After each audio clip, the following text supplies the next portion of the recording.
Afamoa raiky toy a tampody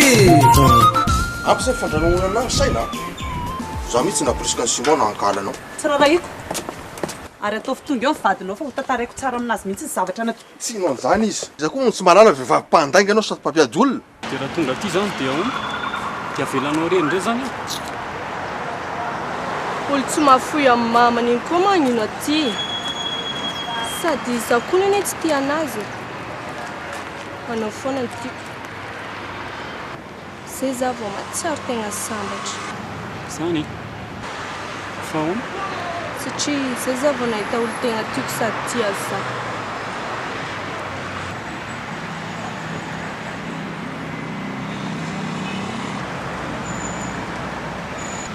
za matahotra ny fajerentsika ny zokinao a neny a rehefa tsy mifankahitana eny ro mianaka dia miravina ny olona tantrano e miara if zay dia zay ka izy ny ry dada rehefa tsy mety lesy dia tsy mety a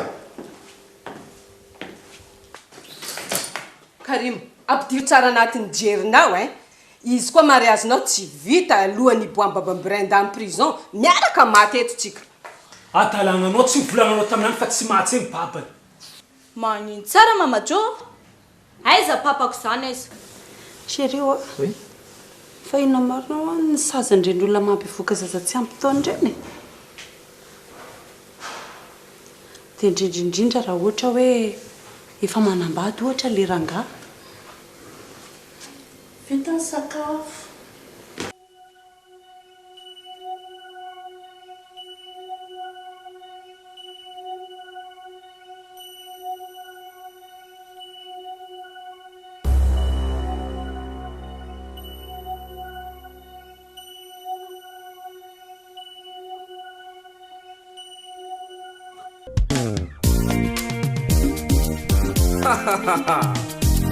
Afamoa raiky toy a